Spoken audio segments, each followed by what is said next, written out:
Saya sebut apalagi Dedi.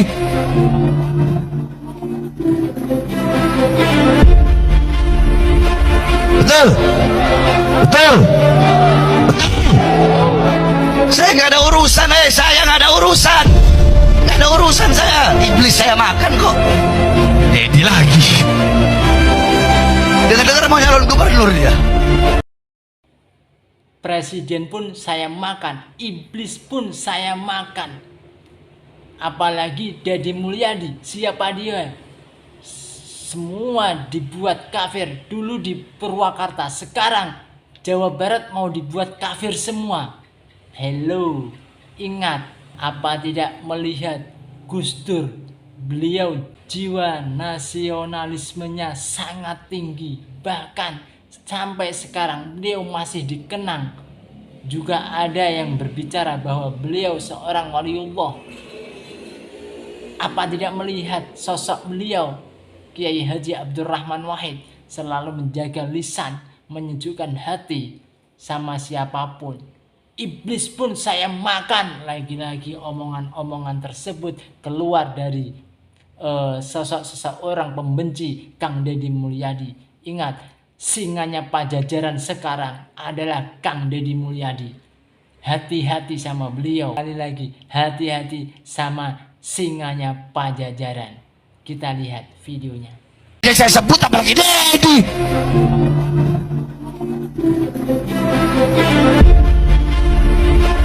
Betul, betul, betul. Saya nggak ada urusan, saya nggak ada urusan, nggak ada urusan saya. Iblis saya makan kok. Dedi lagi. Dengar-dengar mau nyalon gubernur dia. Mau nyalon dia ya, dengar-dengar. Kalau dia sampai jadi gubernur, kemarin Purwakarta jadi kota kemusyrikan.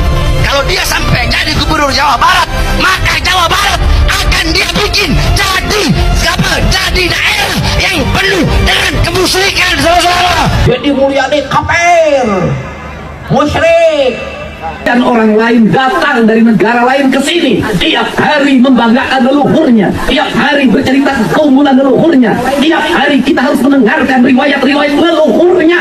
Setelah itu kita bermahabbah pada mereka, menghormati mereka, mendewa-dewakan mereka, dan kita menganggap diri kita lebih rendah dari mereka. Saya itu tidak pernah suka ya dengan yang namanya Deddy Mulyadi, Gubernur Jawa Barat. Karena informasi yang saya dapat, beliau itu adalah orang yang kafir, pejabat yang penuh dengan pencitraan dan syirik.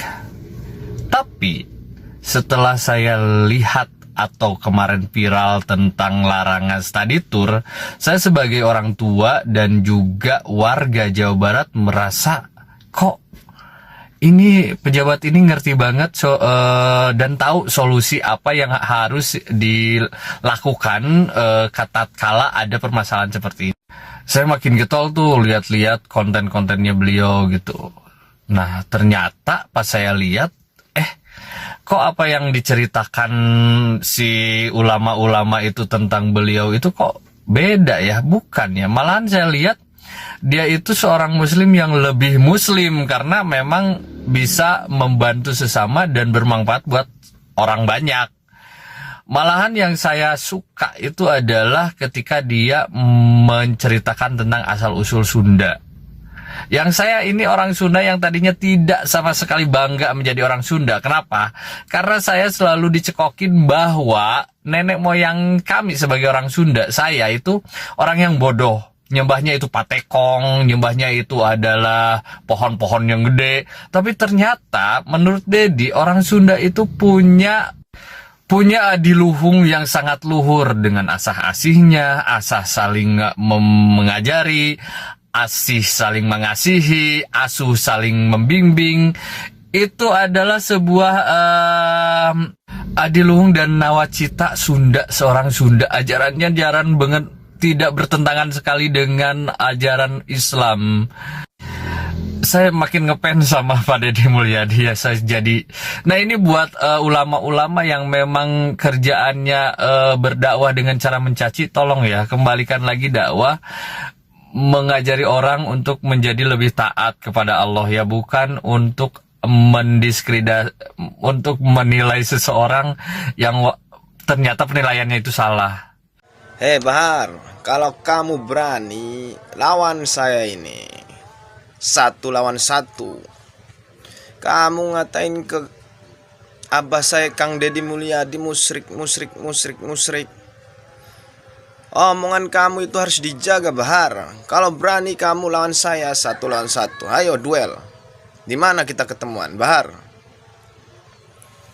Jangan cuma banyak bacot ente. Ayo lawan saya Bahar. Kamu itu sering ngatain ulama-ulama yang dekat dengan pemerintahan, ulama monyet, ulama setan. Apa bedanya kamu dengan monyet Bahar? Goblok kamu itu Bahar. Kamu itu sama seperti ucapan yang kamu katakan, yaitu ulama-ulama bersorban, yaitu kiai monyet ente itu Bahar. Kalau kamu tahu, goblok kamu itu. Kalau ente berani datang ke Banten 1 lawan 1 dengan saya. Mengidentikan diri Anda sebagai muslim yang taat karena Anda beragama Islam? Ketaatan dan ketidaktaatan itu bukan urusan saya. Masa saya harus mengaku taat? Allah yang menilai, bukan diri saya. Persoalan ketaatan manusia, keimanan manusia, dan ketakwaan manusia hanya Allah yang bisa memahami, yang mengetahuinya. Sedangkan kita ini dinilai oleh manusia lain tuh pada sisi amal soleh. Mungkin kalau saya memimpin ini banyak ngurusin orang-orang ke rumahnya, membuka seluruh ruang kelas di rumah sakit, di 11 rumah sakit. Kalau kelas 3 penuh, Anda masuk ke kelas 2. Kalau kelas 2 penuh, masuk ke kelas 1. Biarkan pemerintah bertanggung jawab. Membayar klaim operasi jantung masyarakat sampai 400 juta 1 orang. Ngurus kemoterapi, ngurusin orang-orang yang mengalami gangguan kesehatan, sampai saya kasih 1,5 juta sampai 2 juta yang menyerahkan jangan dipasung. Bagi saya itu jauh lebih bermakna dalam hidup ini dibanding kita berkutat, berdebat, kemudian mengklaim diri kita menjadi orang saleh, tapi tidak bisa mengelola anggaran dengan baik yang berpihak bagi kepentingan publik. Deddy Mulyadi sebut siapa dalang pemecah belah umat. Saya nanti di sekolah-sekolah itu, anak-anak itu nanti saya akan kasih ruang untuk beribadah. Seluruh agama. Dan akan saya siapin guru spiritualnya untuk setiap agamanya. Oh, itu salah satu keinginan. Jadi semua sebenarnya sekolah ya? Rakyat Jabar tuh toleran. Yang nggak toleran tuh tokoh politik yang mengkapitalisasi intoleran menjadi kepentingan politik. Sudahlah, selesai. Zaman dulu kita udah toleran. Sejak kapan kita nggak toleran? Sejak tokoh-tokoh politik menggunakan agama untuk politik.